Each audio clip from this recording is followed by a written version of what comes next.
Welcome to the Real Estate and Tax Talk podcast with your hosts, Ricky and Steve. Brought to you by Affiliated 1031.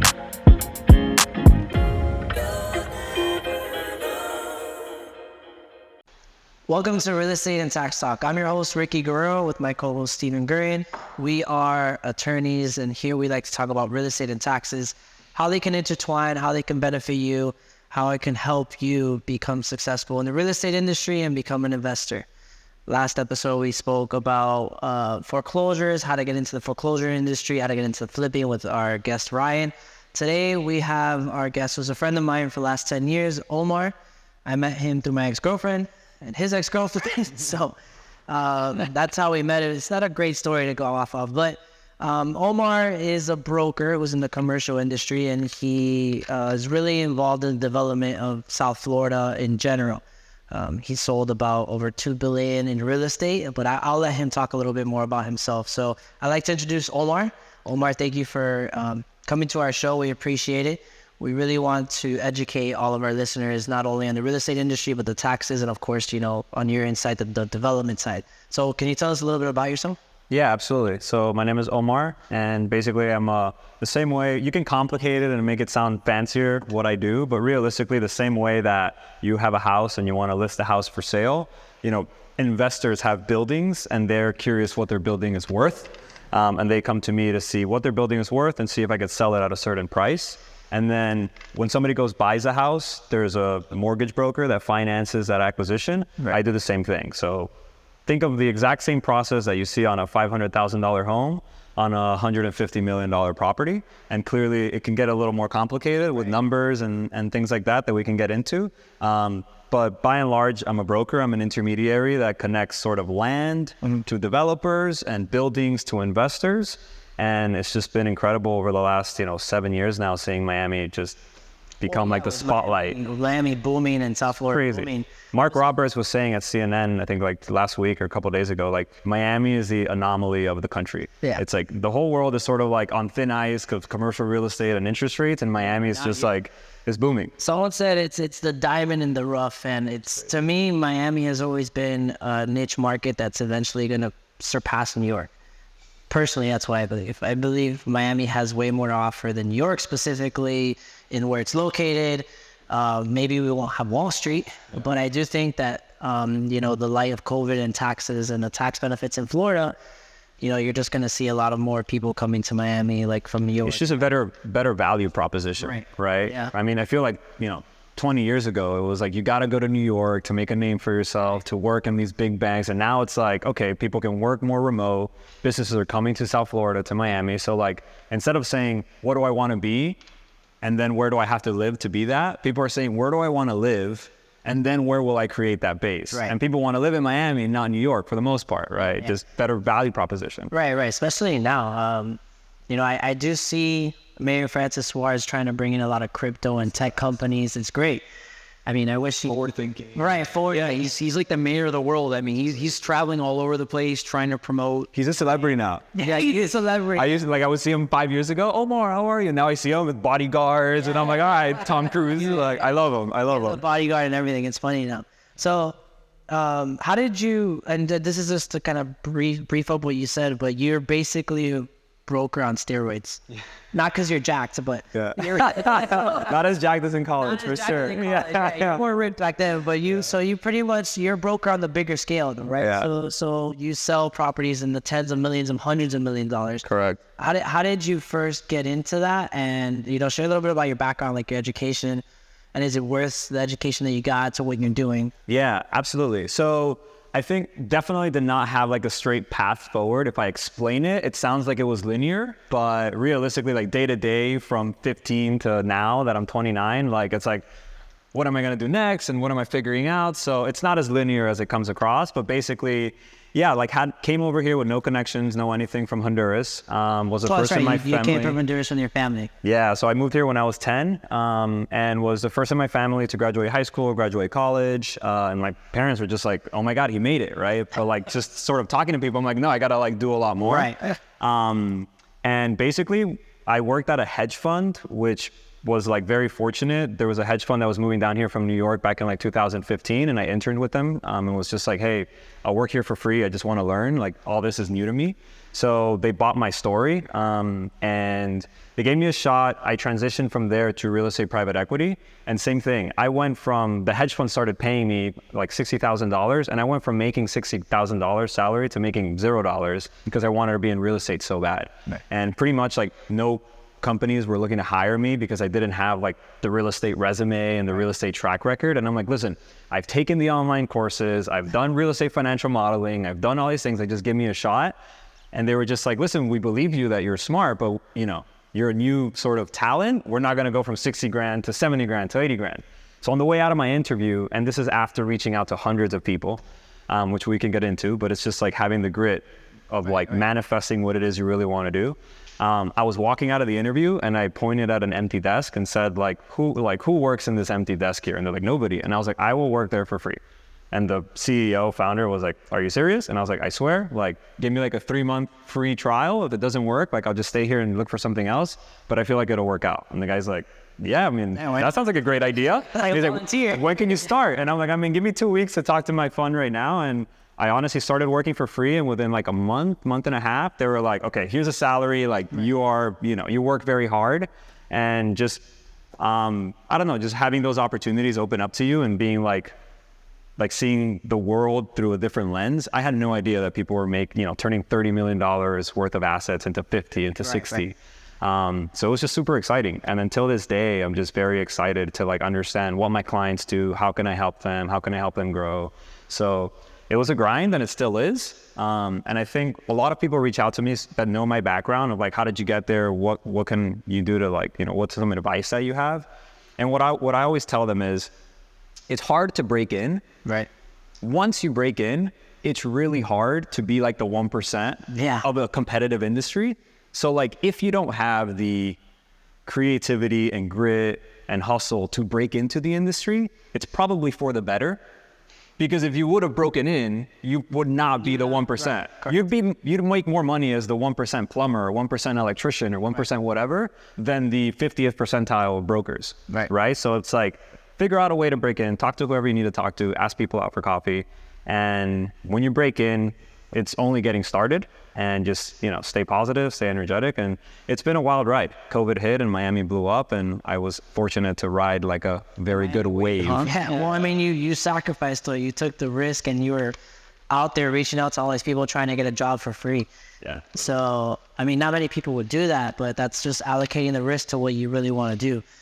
And the reason we have this show is really because, I mean, we're lucky enough to be in the real estate industry, and we gain our knowledge from experience and what we've studied, but many people don't have that knowledge or experience. So we're trying to give our knowledge and experience and give it to other people so they can get educated on the real estate industry, how they can become investors, how they can flip a house, how does commercial industry work, how does selling 20, 30, 50, 100, $200 million buildings work. And more importantly, not to get bent over by Uncle Sam. Yeah, which helps a lot. Not to pay taxes so much. You know what I laugh a lot about? It's like, I feel like if you're not making hundreds of thousands of dollars, your like main goal, if you want to be like, professionally, financially successful, is like, how do I make more money? How do I make more money? How do I make more money? It's like what you wake up thinking every day.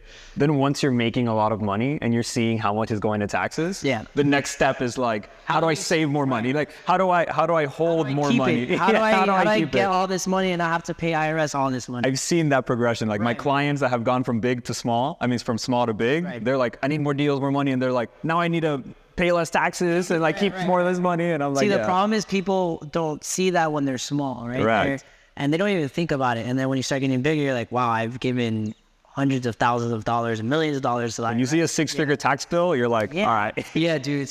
People always chasing that dollar. And then once like you said, they get to that certain point, and you got to start saving on taxes. To be honest, it's something that people should start thinking about from the beginning, but they don't know about it. Right? Yeah, you got a plan. They have no plan. They don't know anything about taxes. And then they just get hit with a tax bill, and they're like, well, now it's too late, right? So then until they get to the point where they start making millions and they start paying millions of dollars in taxes, then they start thinking, I need to learn how to plan better for taxes and utilize a tax code where I'm not paying so much taxes, right? That's what the ultra rich do, for sure. So I know that you told me this the other day, but I want you to kind of share it. So you're 29 years old, we're the same age, and You've sold how much Like $3.3 billion worth of real estate. in the last? I mean, 3.3 since I started. 2 billion of that was in the last like 2 years because COVID just like took off. And you're in the top what % of your brokerage? I would say definitely by age. There's guys, the people that have been in the business for 30 plus years have done like $20 billion of real estate. And these are guys that since they were 20, they were like selling real estate. I would say a lot of the brokers that have had like $3 billion worth of experience are like in their early mid 40s. So brokeraging too, and I think a lot of other industries and businesses, it's a business of like mentorship. So the only reason I am where I am is because I found people through reading like the Business Journal, the South Florida Business Journal, The Real Deal. I was like, okay, this guy's name keeps popping up in like every other article. How can I get in front of him? Where does he work? Okay, he's ignoring me. Who works at his shop that may not ignore me and could get me to him, and like just thinking about things like that. And yeah, I've been fortunate to work with guys that are super active, are basically so busy with inbounds that they're like, Omar, please help with all this activity. And they give me a lot of rope to run. They have a lot of trust in me, and you know, I learn with them. I grow my business through them. Right, you're gonna grow your clientele through that. Correct. So that's sort of where I am where I'm at. It's not because I work harder than the next guy. I know a lot of people that work harder than me, but they just don't have the right like setup. Right. And I was You gotta just work smarter. sometimes you gotta work smarter. I was telling people on Twitter, it was like they were like there was like, how lucky do you think billionaires are, or something like that, or like what part of like billionaires do you think are lucky? And I literally said all of them. Like you could work your ass off to make $10 million, $50 million, but to be a billionaire, it was like, You're lucky at some point. oh my God, right time, right product, right geography, right everything. Not taking credit away from what they've amassed, right? But I think it's the same thing being the 1% of anything. Right. Like I was fortunate to come to Miami. I was fortunate to stay in Miami. I was fortunate that COVID hit and everybody came to Miami. So all those things have just like supercharged me, and you kind of just like, you're just running and you're like, oh my God. Like, look at everything that's happening. Yeah, just keep running. Keep going, Yeah. And the development in Miami has been crazy. I mean, Insane. Yeah. Even now, so like interest rates moved, you know, from 2%, 3% to 5%, 6% over the last 18 months. Haven't really seen this since like 89 or 79 when Volcker was the Fed chairman. And literally the whole world is slowing down, and transaction volume has slowed down in Miami, but pricing hasn't, right? And mind you, this is not single family homes and things like that. Although even I think the luxury single family home space is still growing because there's no inventory and wealthy people still want to move Still here. high demand. It's really like the middle market. Like if you're looking for a house between 500,000 and $1 million, that space are people that really need financing, and that financing is now really expensive. So prices have gone down there a little bit. But in Miami, it's like, people are still so bullish on the assets that they own here, like my clients, that they're like, it was worth $100 million 18 months ago. Now you're telling me it's worth $80 million, but I'm still cashing checks. My rents are still growing. My net operating income's still growing. So like, why would I sell? And I'm like, I wouldn't sell. That's a great answer. Like, don't do it. Yeah, why would you? But it's fortunate to see South Florida still booming. Honestly, it's like the anomaly of the U.S., like Mark Roberts said. You're telling me that you still see a lot of, I guess, Northerners still coming to South Florida or Florida in general. Because I know during COVID or right after COVID, there was a spike in New Yorkers, Californians, all moving to Florida for the tax benefits, but I didn't know it was still as high right now. Yeah, I think the easiest way to explain it is when COVID hit and everybody had like, call it 3 to 6 months to like figure out like, oh my God, I'm stuck in this place, like what's going on? Who are the people that on the blink of an eye can pick up all their stuff and move somewhere else? It's like the very wealthy people, right? A guy that has a 12-month lease and is making 60 grand a year, they can't just pick up their stuff and leave across the country. Peter Thiel that wants to buy 2 houses, demolish them in the Venetian and build a mansion, like he can move wherever he wants to. So what I told people, it's like, listen, the executives are moving down here, like the wealthy people are moving down here, but everyone else that maybe did like a 3 months in Miami, 6 months in Miami, like to test it out, I talk to them, I meet them on a daily basis, and they're like, they would go back and say, my lease is running out this month and I'm gonna wanna come back to Miami, or I'm looking for jobs in Miami, I'm looking for things in Miami. So I think there was a wave of very financially capable people that moved initially. And then after that, we saw more people that had to just strategically plan their move. And those are the people that we continue seeing moving down here. They're like, okay, now this job opened up in Miami. Now this firm move down to Miami. And we've read about it, right? Citadel's down here, Guggenheim's down here, law firms, Kirkland and Ellis. Who was it that just purchased that piece of land? Ken Griffin. All right. Crazy. Yeah. It's 2.5 acre parking lot in Brickell. Right. Bought it for $363 million. I mean, it's hard for me to explain how much he paid for that land, but he paid a lot for it. And it's just like, it's a like waterfront lot. So. Yeah, exactly. But typically in my world, it's like the numbers just get bigger and you kind of get desensitized to it. And I'm just like, dude, somebody paid I mean, now David Martin is under contract to buy a piece of land in downtown Miami for $1.2 billion. Yeah. That is huge. And what I like most about that bet is that David Martin is like a local developer. So it's not like he is some guy that's being sold some hype from, you know, Dubai or London or no, it's a local guy that is like, I see what's happening here. And this is like the biggest piece of land on the water that's available in South Florida. Like, I'm going to pay a premium for it because I see the trends. Yeah. We sold the building to him, a piece of land that he's now developing like 2-3 years ago. And he's now selling those condos in Bay Harbor and doing like crazy well. Like in hindsight, we were like, okay, he got a very good deal. But in 2020, like the world was shaky. Right. Yeah. So I could imagine that he sees the traction in all his other developments still growing. And he's just like, okay, I need to make a big bet here. While the world is sort of like, oh, I'm thin ice. And I'm like, not really. Go around, go have dinner in Miami right now. Yeah. Go to the Heat game, go to F1. It is packed, dude. It is packed. Yeah, everyone wants to be here. Where do you see it, call it like in 6 months, a year? Like, where do you see the future going in Miami? Yeah. It's a super loaded question. I mean, I don't have a crystal ball. I think it continues to grow. I think it continues to grow. I don't know, obviously. I always tell people when people are like, should I buy real estate, right? Should I buy a house? I'm like, it depends. Yeah.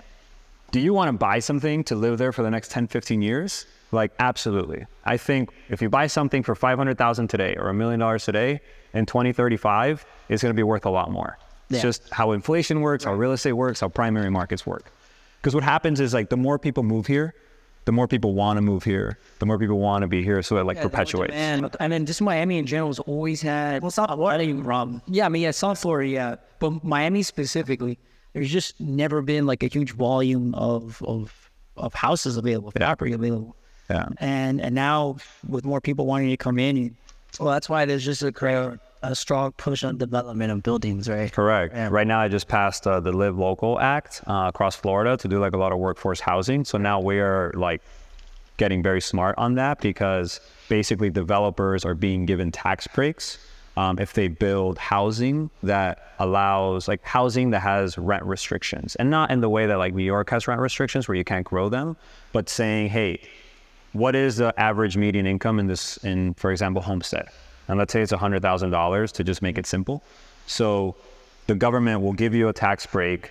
And there's a lot of nuances to this, but generally, if you build a rental multifamily building that allows people that make 120% of AMI, so call it $120,000 in an area where there's $100,000 in average median income, if people can afford that by paying 30% of their 120% of what they're making, the government will say, like the federal government will say, hey, instead of paying $1 million in taxes, it can go as low as $200,000 in taxes. So when you're thinking about building a $100 million building where the tax hit may be $3 million a year, if you can turn that into $600,000 a year, exactly. Now the developer's like, okay, I can build this thing. I'm going to be making more money. Yeah. So again, it's just to increase the supply of housing. Exactly. Because we need it, right? Yeah. I mean, I don't know about you guys, but a lot of my childhood friends that didn't sort of get an opportunity to really grow with the market and what they were doing, like they're getting priced out, right? Like they're getting priced out of Brickell, they're getting priced out of Doral, they're getting priced out of Coral Gables.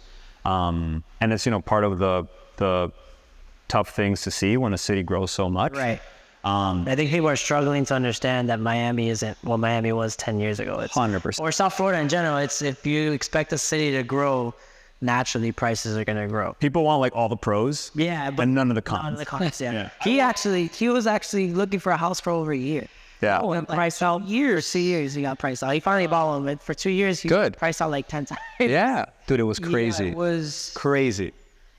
Yeah, pricing was an element of it. It's also my wife has very, very particular taste. It's like, it's got to be this one. I'm not going to lie. Like, I told you this, there. That was a mistake. But yeah, we're looking all over the place. South Miami, Coral Gables, I moved into Shenandoah now, and it's great. I like it. And It's a great spot. It's a great spot, and that's very up and coming. Yeah. And like you're saying, like in a couple of years, I'm gonna make a ton of money on that. You know. Crazy. So now I'm looking for my next house. Yeah, there you go. Yeah. So yeah, I'll be renting out this one, and yeah, and I had a condo in the Gables. It's crazy. Like I bought that condo for $340 in 2016. Yeah, 2016, and now they're selling for like $500, $550. It's crazy, and we're only talking about 7 years. It's nuts. Probably the best, because I help people make real estate bets as a broker, right? Like I don't have hundreds of millions but I'm like, hey, this is a really good opportunity. Right. But my best real estate bet that I've done personally was that exactly. Like I saw the market moving extremely fast, but the houses and the condos that were selling way above ask, right? It was $1 million house selling for 1.2. Right. They hadn't closed yet. They were just under contract. So like it hadn't hit public records, how much higher it went. But I caught on to it just calling brokers and being like residential brokers. And my condo where I was living at, they were asking like 375 grand or asking like 400, and I got it for 375 grand, a 2-bedroom in Brickell. And I knew for a fact that these things were under contract at 425, 450, 475. Right. So I put it under contract, I closed on it. This is late 2020, early 2021. Closing it for 375, they're selling for like 650 right now. Yeah. Got a 95% loan at 2.75%. Yeah. Literally free money. Yeah, like, free money, yeah. Are you kidding me, dude? I mean, we got spoiled with 2.25. Like historically, 6.7 is normal, right? Correct. Yeah. So we just got spoiled. Yeah, and people are afraid, but yeah, that's typically what it's been. So like you were saying, if you're going to buy a house, you got to buy it now because we're probably never going to see this again. And like you're saying, just from an inflation standpoint in general, so things should typically increase in value, like 3 to 5% every year, right? So you just got to, if it's going to be a long-term play, you just buy. Like now is always the time to buy. Like don't wait because you're going to be waiting and like you said, you're going to keep pricing yourself out and out and out. And then that's it. You know, you're not gonna be able to do anything then. Yeah. I work a lot with these big buildings, but like day to day with my friends, all we talk about is like my friends. I'm 29, so all my friends right now are like buying a house. All I talk about is like real estate advice for residential stuff. So a lot of people are like, "You're a residential broker, right?" I'm like, "Not really, but I can help." You know, like advice wise. But it's true, man. It's crazy. And I even tell people, let's say you buy your dream home for $1 million today. Let's say prices go down. Fast forward to 2024. And if you wanted to sell it, it's now worth $950,000. You lost $50,000, but like you bought the house that you live in. Right. You are happy living in your house. Like you're not gonna sell it in a year. Yeah. Talk to me in 10 years, 15 years. To get out of mom and dad's house. Yeah. Exactly. In Miami now, people are going back to mom and dad's house with how expensive stuff is. Yeah, the reality is you're gonna pay if you want to live not in your parents' house, you're gonna pay something anyways, right? So you might as well, you know, even if you're gonna, overpay for a house, you're gonna pay a mortgage for a property that's yours and not somebody else's, so it's worth it, especially if it's a long-term play, so it's not a big deal. So take me through your first deal ever from beginning to end. First deal ever, and I want to hear the goods and the bads because I'm sure you fucked up a little bit. Yeah, 100%. So the good thing is going back to like mentorship, I'll tell you like the biggest mess up I had, and it's not a whole deal, but it's we were selling an asset that was like 418 units, if I remember correctly. And what was the sales price? When $127.5 million in Dadeland. And when we put the package together to tell the whole world about it, for some reason, I kept writing 412 units, which is like the biggest thing not to mess up. Like how many units are you buying? Yeah, because it's by door. Yeah, per door, exactly. So I literally went out to the world, like, the team I went with, 412, and like people saw it everywhere internally, so they just thought it was 412. And while we were talking to people about it, it was 418, and we were like, "Oh my God, like we need to fix this now." And fortunately, we caught it early on, and it's not like a lot of people saw it, but that was definitely the biggest mess up. And they're like, "Omar, like what are you doing?" And I'm like, "I have no, maybe I'm dyslexic, I don't know, like that's my fault." Yeah. But I think the most interesting deal to talk about, which is going to be a huge, I think. We're going to see more opportunities like this in South Florida, is a condo termination opportunity I worked on. So right now... So what's for those that don't know, what's a condo termination? I'll break it down. So there's two types of residential buildings, right? Call it in South Florida, really in the world. It's a developer builds a building as condos, which means they build 100 units and they sell each unit to individuals. They'll sell it to Steven, they'll sell it to Ricky, they'll sell it to Omar. And then after they sell all the units... they built the building for 100 million, They sold each unit for $2 million. So now they cashed in $200 million. Right. They have their profit and they're done. Right. We built the building. Now Steven, Ricky, and Omar own units and random people own units. That's typically the buildings that you see now in Brickell, SLS Lux, Right. Axis, Flatiron, build buildings, market it, sell it. So that's a condo building. The other types of buildings, which is the ones I mostly work on, are multifamily buildings. The difference is a developer will build the building and keep the entire building. So what they do is they say, hey, I'm going to build this $100 million building, but instead of selling each little unit for more money and make that spread, I'm going to keep the whole building. I'm going to rent it out to people, and I'm going to be making every month, or call it every year, $5 million. So I'm in the hole. I've spent $100 million. And not really, because there's a capital stack and there's financing. But that's more and like stuff the like monthly that. income aspect, right? Correct. Right. They're saying, yeah, we'll put $100 million in, and then we'll be making $5 million a year. But what ends up happening is fast forward 50 years, and now they've made $250 million, right. And they're still making that money. Right. So there's multifamily buildings where one investor owns the whole building. That's a building in Brickell, for example, called Solitaire. Looks like any other building, but one firm called KKR owns the whole thing. And then most buildings are condos, that each person owns one. So what's happening in South Florida is that there's something called the condo termination, which basically means there's some condos that are tiny, but the land that they are on is worth more than the condo building, right? So what does that mean? Imagine you had a 2-acre house on the water. The house is worth $10 million. But what if George Perez or David Martin can get those 2 acres, demolish your house, and build 500 units? Right. The land is more valuable. The land is worth more as land for the building than it is a $10 million home. So people are saying, hey, instead of selling your house for $10 million, they come to me, I'll do some math and say, a George Perez, a David Martin, XYZ will pay $25 million for this land. So instead of marketing it as a house, right. You should be marketing it as 2 acres of land. As a development opportunity. Correct. It's highest and best use, if you've heard of the term. Yeah. So a condo termination are these older condos that were built in the 50s and the 60s and the 70s that they have a lot of wear and tear. So there's special assessments, the HOA keeps going up, and the land that they're on is worth more than each individual condo. So the most interesting deal I've worked on personally, there's been a lot, but this one I really liked. It was a condo called Carlton Terrace in Bal Harbour. So it's on 3 acres on the water in the sand of Bal Harbour. So Bal Harbour is super high end, and beachside. Crazy. And there was a building there with 88 units called Carlton Terrace. And it's funny, you can tell it's like a screaming opportunity because the building is on the water, it's super tiny, and then it's got a surfaced parking lot. Huge surface parking lot. And you're like, dude, you're on the water. This should not be a parking lot. It should be not a building. So we reached out to the association and basically said, listen, you've got 88 units. And to make the math simple, imagine each one of those units was going for $1 million. It was much less, but let's say $1 million. So if you buy up every single unit, it's worth $88 million for the 88 units. We're like, the land that you're on is worth $150 million.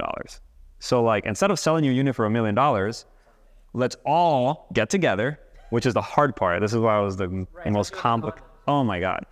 So we had to convince 88 individual condo owners. So you that own the unit, you that own the unit. And since it was in Bal Harbour, it was like grandmas and grandpas, and it was so complicated.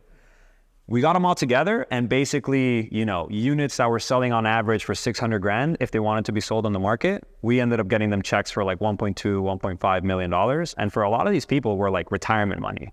Because there were people that had bought these units 40, 50 years ago and realistically didn't make Bal Harbour money, but they just had their unit and they were like, I'm never leaving. Right. And I'm like, well, here's $1.5 million. And they're like, see it. This is great. Yeah. So it was a super complicated deal that we can get into, but George Perez at Related ended up buying it, and the building's still there in Bal Harbour. Over the next several months, they'll demolish it, and we're looking at the renderings now. Beautiful, luxury high-rise on the ocean. Yeah. Super complicated deals. That was a lot of fun to close. Yeah, I figured that condo termination, we're in real estate, but it's going to happen a lot more in South Florida in general. Just there's a lot of old buildings. A lot of old buildings that originally you could only build 10, 18, 20, 25 floors. Now you could build 80. 50, 60, whatever it may be. And specifically like North Beach, Ball Harbor, Hollandale Beach, Surfside, all of that. All those are older beach buildings that are just going to get eventually will knock down and brand new buildings will go up. Yeah, and to restore them, it's just doesn't make sense, especially what happened at Surfside. I imagine like anything that's old, probably anything over like 40 years, gotta knock it down. That's what's accelerated this. Right, correct. The unfortunate things that happen, now people are like, okay, no skipping on repairs, no skipping on this. So the people that own your condo, your HOA just went from $1,000 a month to $2,000 a month. Right. And now you're like much more willing to sell your unit if your monthly expenses just doubled. Yeah. Right. And then, hey, by the way, your unit is worth 2 times what you think it's worth. Okay, like I'm listening. Yeah. So those are going to be a lot of opportunities are going to start coming up like that. And I mean, there's a lot of people ahead of that wave, developers, lawyers and stuff like that like understand condo docs. So it's been exciting, man. Yeah. And again, just I think circling back to like 1031 and taxes, I think for me, the reason, because I used to be at a hedge fund, which we were investing in public stocks around the world. When I switched into real estate, my like North Star was just like all the wealthiest people, everything is just like real estate is how they made their money.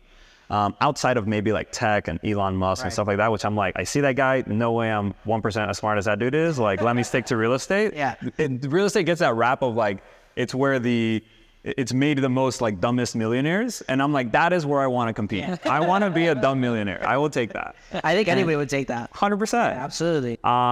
It's just learning it. So with the 1031s and stuff, it's like, I see it where on a closing statement, right, there's huge tax bills to be paid. So I could just like imagine and would love maybe you guys give me an example or something. It's like these people come in, right? They sell a $10 million building, got this huge tax bill, and like I can sort of advise them on like, you sold this, you should go buy this. But what does it look like sort of in between for you guys? Like to take a 1031 through fruition? From like No, we could use the example of was it Dave Martin?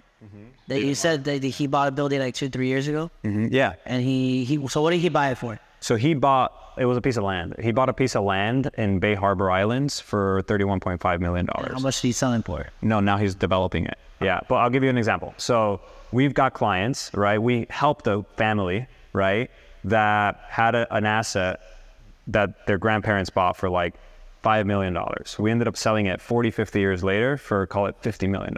So they bought it for 5. 40 years later, they sold it for $50 million. Right? And then when they sold it, they were like, hey, they knew about 1031 and they were like, we want to not pay taxes on however many millions.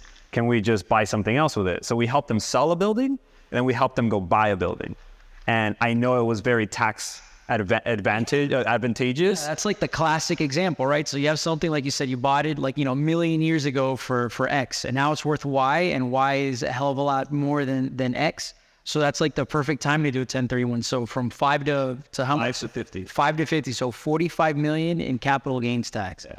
So yeah, it's huge. So about 24% of that's just going to capital gains. And I'm sure they depreciated it. I mean, owning it for a million years like they did, I'm sure they depreciated basically down to zero. Correct. So then you got depreciation recapture tax. I mean, almost half of it is going to go to Uncle Sam. Right. That's what I think the difference between, the clientele that you deal with, which is now successful in the real estate industry. They're doing tens of millions, even 100 millions of transactions. I think one of the major differences between them and like me and you, or just have one investment or two investments, obviously the money standpoint where you don't have hundreds of millions of dollars, but they use like 1031 to their benefit. They bought an asset that appreciated over time and they were educated enough to not pay the taxes when they sold. So they did the 1031 to defer those taxes and buy something new. And I think people fail to realize that initially, right? But we're lucky enough that we know, but people who have one investment or two investments don't know that. Which works the same in my space. They see me doing a $50 million deal, $100 million deal, and they're like, Omar must be way smarter, way this, way that. And I'm like, dude, it's the same thing. Like the same thing that you're negotiating a house for 500 grand, but you want it for 450.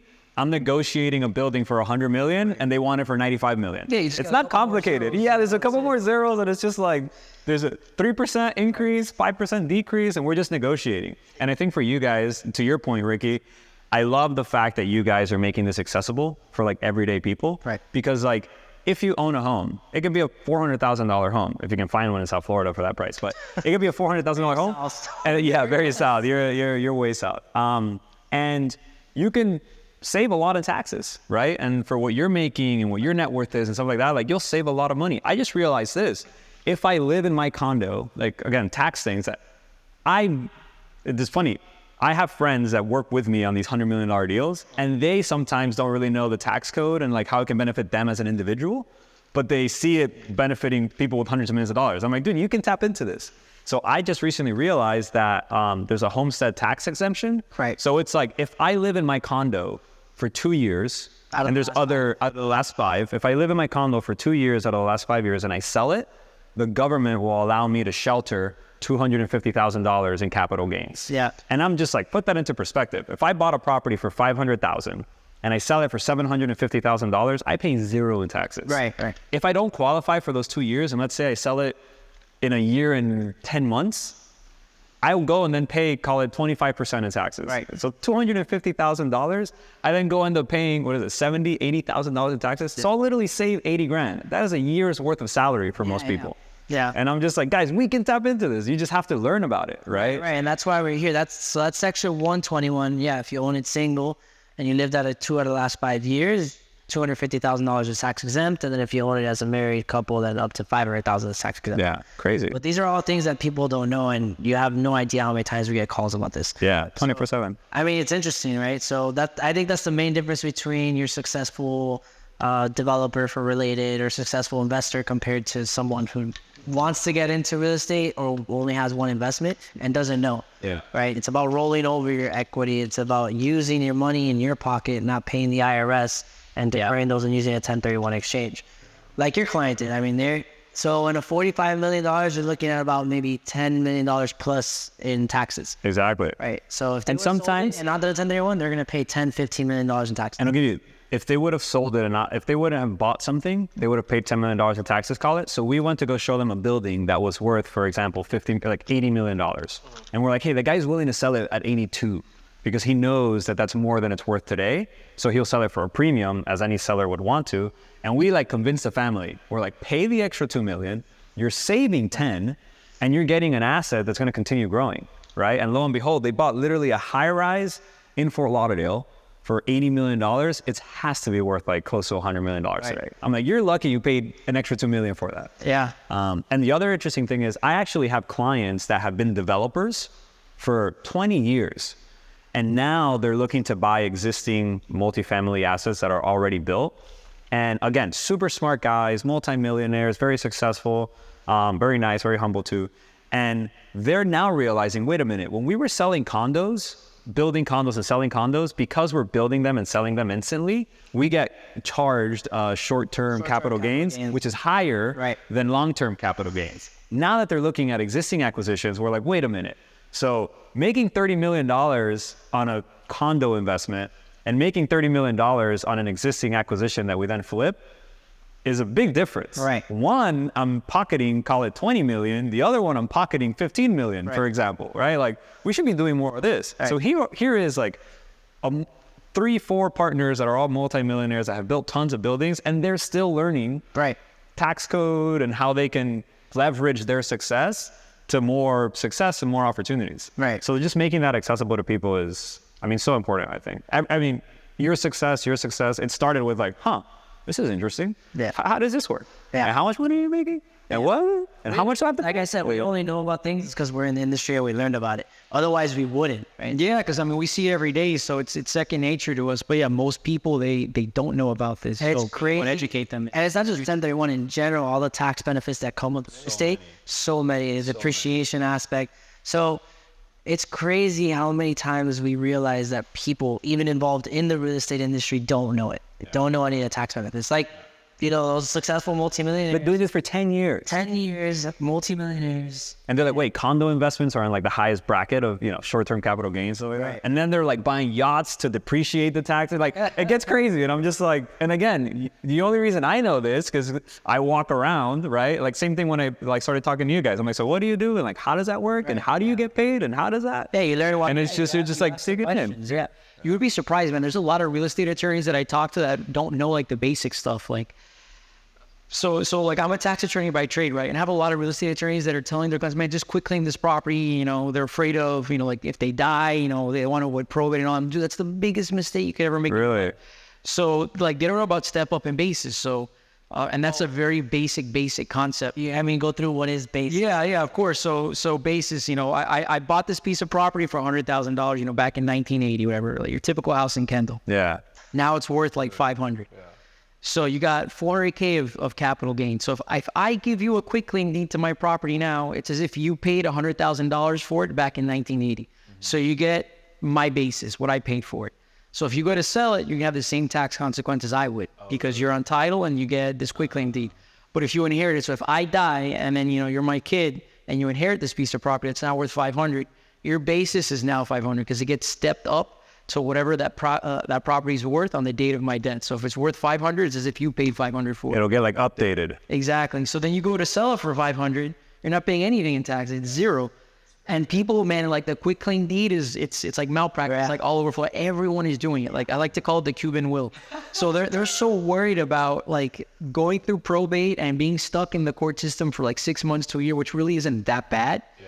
And to inherit the property, you're saying? The property, yes. So they'll quick claim it to like their sons instead of like inheriting it, like giving it? So just to put them on title so they don't have to worry about going to court. Oh my God. And then you're talking about, I don't know, like at 500K, you're talking about like 15K. Right, and taxes or whatever, yeah, and fees. I would rather pay the 15K, which is deductible, by the way, if you ever have to pay like any kind of like estate tax or anything like that, than pay 23.8% of $400,000. They're talking about almost 100K. It's a no-brainer. Yeah. So it's a no-brainer, but it starts by like calling Steven or calling Ricky and being like, I've got this situation. Which I also think a lot of success that I've had too is like just being accessible to people and being like humble and chill and friendly. It blows my mind, but I go and meet with like childhood friends and I can feel that they're like nervous talking to me, like, oh my God, Omar, your time is so important. And I'm like, dude, I'm still Omar. Yeah. Like I still crap in the toilet. Like we're the same fucking people. It's so weird because I have friends that are my age or older and some younger and they're like, oh, I look up to you. I'm like, what do you mean? I'm still the same guy that messes around. Like I'll play Xbox with you. I'll talk shit with you. I'm still the same person. There's nothing to look up to. Yeah. Like I don't know what you're talking about. And I like the fact that having that mentality allows, you know, call it ordinary people, which we are too, just reach out to you and be like, Ricky, I have a question, right? And for me, it gives me joy, right? Because there's people that do what I do that they just like, oh, like I am a ruler of the world. I'm like, bro, we sell buildings. Like, come on, you know? I don't think I'm ruler of the world, but I love being accessible. I love people asking me questions. And I like educating people I don't know, but I also like to learn from people some things I don't know. I mean, I'm always going to learn every day. So there's a lot of things that we don't know that I enjoy speaking to people and just learning from. You know, constantly. And then I get to regurgitate, act like I know what I'm talking about. And you're just like, let me say what he said. Yeah. Let me just say what he says. No, then I'll go do my own research. So, I mean, I like studying stuff and I like educating people though, but that's part of being accessible to me, 100%. Right? Which is so important. Yeah. Like there's a lot of calls we get that I spend 20, 30 minutes educating, you know, what a 1031 is, what section 121 is, tax implications, tax benefits, and they might not end up doing it. But I don't mind because I think that everyone should know what it is. You know, everybody should know what a 1031 is. Everyone should know how you could defer taxes when selling real estate instead of paying them. So I don't mind. But yeah, they'll come back around. I mean, a lot of times they'll come back around. You give them the advice, they remember it. Yeah. And you know, if they're decent human beings, you know, they're like, okay, this guy's the one that gave me this information, and they'll, you know, I mean, perfect example for me. When somebody comes to give me, when they're like, hey, I'm thinking about selling my building that's worth, call it $100 million. Like I'll do an analysis. I will literally tell this person, and mind you, selling a $100 million building is, I make good money, right? I will literally tell this person, right now is not the time that you should sell if you don't need to sell. Right. Let's talk about if you need to sell, right? Is there a loan coming due? Are there things, whatever? If you don't need to sell, like wait 6 to 12 months because right now rates are high. And if they stay this high, then at least people will get like accustomed to it. Right. But right now people are thinking that rates will continue going higher. The world's going to blow up. So like people aren't going to lean into your, right. And they're like, wow, here's a sales broker telling me not to sell. Yeah. And to your point, it's like, I'm just giving you advice to help you. Yeah. Whether it helps you now or you want to call me, and exactly what you said. I've had people that 18 months later, literally a year and a half later, I'm like, hello, this is Ricky. And I'm like, who? Ricky. And I'm like, who? Like, who is it? And I'm like, you remember I was selling that building? You told me not to sell. I'm like, oh, yeah, of course I do. And they're like, it was great advice. Like, what do you think I should do now? And I'm like, okay, well, now the market's improved. Right. Now I think you should sell. Yeah. And again, just being honest and transparent with people, it's just like, it goes a long way. Yeah, because a lot of people, like, especially in your position, they're thinking about, I want a commission now. 100%. Long term. But You got to think long term. You gotta live in the present, but also live in the future, right? So obviously you can live in the present, but you have to think about the future. So if you, let's say, got that client and told them, all right, let's just sell it now. They sold it for 100 million, and then he sees a year later it sells for 150. Correct. He's gonna be like, well, this broker really didn't have my best interest at mind. He only had his self-interest. Yeah. And a lot of the clients I work with, right, they don't own one building. Right. Yeah. They own 5, 10, 15, 20, like they have a whole fund, right? So it's like, okay, you're going to shoot yourself in the foot for like one transaction. I'm like, no, I'm your best friend. Let's talk about it. I am talking to you as if I was in your shoes and this was like. That should go for anyone, whether it's a realtor, a broker, a accountant, whoever it may be. Because even if it's a little client, someone, they're gonna know someone else that knows somebody else that knows somebody else. Yeah. And they're gonna refer you because you don't Referrals. So that's like my life. People are like, oh, this person told me to talk to you, or like this person told me to talk to this person and told me to talk to you. And like, I've never met whoever's calling me, and instantly they have, a good idea about me. They give me information that's like highly confidential or something that, and I'm just like, yeah, because word of mouth. They're like, yeah, Omar is, going to hook you up and is going to give you good advice. And I'm just like, great. Like, let me do more of that, Exactly. So that's good advice for people that are looking to get into your industry, or realtors, or even someone who's trying to build their clientele. Is there any other advice you have for? I would say definitely get smart on what it is you're doing. But at the end of the day, I think it's a relationship business. I feel like people forget that. And I have, there's competitors that I have, and I don't see them as competitors. There's plenty of business to go around, but like they come across like, I'm the smartest guy. Let me tell you what to do. And I'm just like, nah, let me advise you. This is my opinion, right? So it's a relationship business. And I think something that I do that is so underestimated, and like, I'm sure you guys see it in your day-to-day lives, it's like following up with people. And just politely following up. To get on this podcast, Ricky is the perfect example. Send me an email or send me a text, and I'm like, hey, yeah, sounds fun. And then I get 100 more emails, 100 more texts, my Twitter, my socials, everything. And then Ricky hits me back up, and I like didn't respond. Then I forget. Within like 48 hours, Ricky's like, yo, I know you're busy. Just give me like a quick hour. And it literally took like 3 weeks to schedule this. Yeah. But here I am, right? Because he's just following up, being nice, just want to have a conversation. And for me, that's how I approach every relationship. Yeah. I'm like, hey, imagine you're busy. You've got hundreds of millions of buildings, right, that are huge. I'm like, just here to help. Here's some information. So I think a lot of people, it sounds like obvious advice, follow up, but they just don't do it. They get busy, life happens, and you lose sight of trying to help your client. Right. And as soon as you lose that, like, it just like grows, right? And on the other hand, if you're like always responsive, always accessible, it goes a long way. And then, you put your head down and you look up 10 years later and you're like, holy, like, I've built this business. I've got this client. The industry, it's not 9 to 5. It's not. It's 24/7. 100%. Whether you want to be an investor, whether you want to be a broker, realtor, mortgage broker, whatever it is, it's 24/7. If you're an investor, there could be something that happens in that building middle of the night. If you're a realtor, you get a call at 11 p.m. that you might not have gotten. Have to answer. Yeah. And honestly, I see it as like a blessing. Yeah. When I get a call from one of the Perez family members at 11 o'clock at night about something, I'm like, this guy could literally get on the phone, whoever the fuck he wants. Yeah. And he's calling me. Yeah. So I'm answering this phone or answering this email at 11 o'clock at night, like happy. I'm like, how can I help you? What's going on? Yeah. It's versus other people that'd be like, oh, an email at 11. Right? Yeah. So also just being grateful and for the opportunities, right, that we have. Like sometimes I look back at like the problems I have with like a deal or this. I'm like, dude, I would kill for these problems 10 years ago. Yeah. Right? So just staying positive, staying energetic, and liking what you do is huge, I think, too. I sort of gravitated towards real estate, just reading newspapers and things like that. I'm like, this is really interesting. Until this day, I'm like, what is this worth? And how is this market growing? And what is happening in this neighborhood? And being like curious is super helpful. You put me in a field that you can make a lot of money, but that I'm not interested in. And I'm just like, hey, I'm not interested. Like my mind is going to go to where I'm interested. Right, exactly. And just keep at it, man. Miami's growing. If you're listening to this and you're in South Florida, like just realize how lucky you are, like literally. And if you're not, move to South Florida. Yeah, that's my plug for the day. If you need a broker, I got one right here. Yeah, exactly. And Omar, I'd like to thank you, bro. Thank you for coming. I mean, I know you for a long time, 10 years. Steven, I know just met you a little while ago, but thank you for coming, and I appreciate it. I do remember you told me you had kind of like a big client that you've kind of learned a little bit from Grant Cardone? Yeah. So I would say what I've learned most about Grant Cardone is he has a bias for action, right? So a lot of people, myself included, get stuck with like analysis paralysis, right? They're just overanalyzing a situation.